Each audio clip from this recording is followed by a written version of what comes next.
show for today.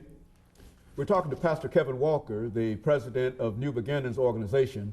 And of course, Pastor Walker, we promised that we'd give you an opportunity to, to talk about some of the support that you find for the New Beginnings organization and some of the other things that we might be able to do as a community and as an area to help you do what you're trying to do. Okay, Dr. Haney, one thing, our goal with New Beginnings organization is to be in every institution in the state of Tennessee, in every penal institution in the state of Tennessee with chapters of NBO operating and people participating, producing constructive citizens that come back into our society. I think a lot of times what we do in society, we follow the criminal from the crime scene all the way to the door of the prison system, and then we sort of forget about them. I don't care how bad the crime was and how often it was televised. When they get through the court system and to the door of the prison system, they're forgotten about. But we have to realize a person sentenced to prison, everybody does not get life without parole.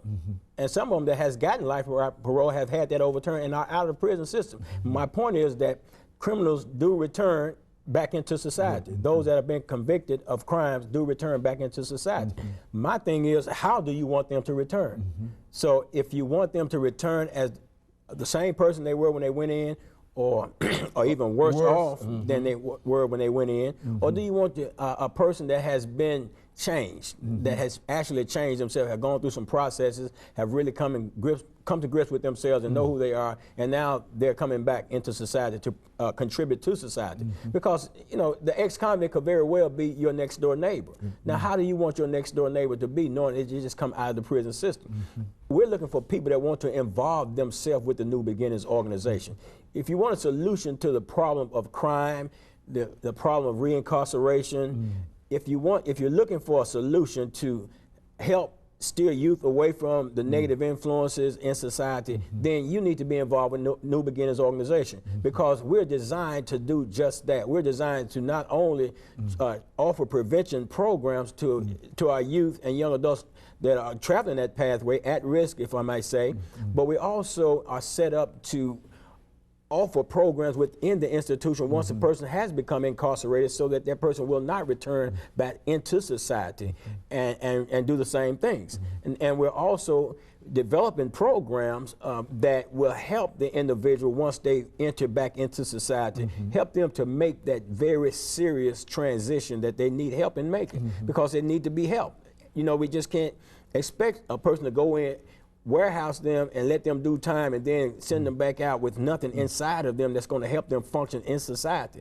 They're worse off than they were before they left, because one of the things is because they don't know what's going on in society in terms of being out there living. You can see it on the TV and stuff like that, but not being in the middle of the boat, you don't know really how to deal with certain things. So we're developing programs to do that. Since our last show, we've had a young lady by the name of Teresa Pendergrass, who has come on board with the New Beginnings organization, and she's doing some things in terms of, she come with some different ideas and things like that we're able to use and incorporate as a part of the New Beginnings organization to move this thing to the next level in terms of our phase. We got phase 1 up and running in River Bend now. And I need to add to it, Dr. Haney, that last week we just had a graduation. We graduated 11 people in our organization that have went through the 9-month, and I need to say that the curriculum is a 24-lesson, 9-month curriculum.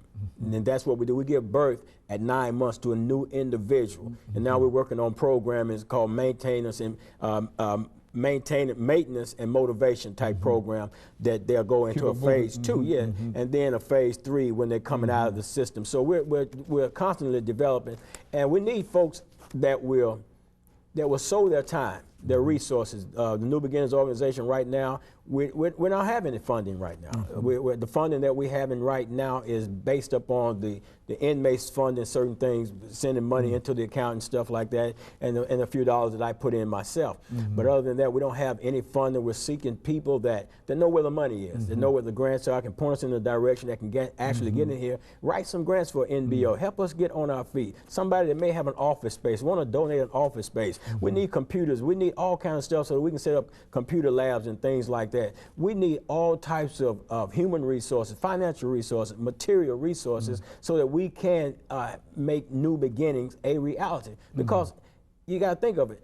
This is just not new beginnings. This is a solution to an age-old problem of the person committing the crime, going into the prison system, getting back out, recommitting the crime, going back in. So people can get involved and help solve this problem that's in existence. And so you think you have what you might consider a cost-effective method in a time when we're in all of these dire straits in reference to the budget and et cetera. You think that it's cost-effective over the last minute, and that you should be able to do something with it? Well, no, I don't think I have a cost-effective method. I know I have one. I know that we can operate programs at no cost to the state of Tennessee, other than maybe some transportation costs to bring them to an outside program on a furlough or something like that, a work release or something like that, and only because of security issues would they transport their people.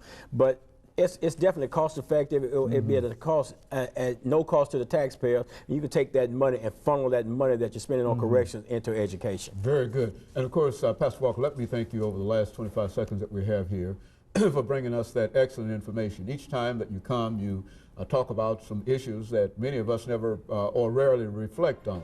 As you indicated time and time again, that you follow an individual who has committed a crime up to the prison gate, and then we leave him there.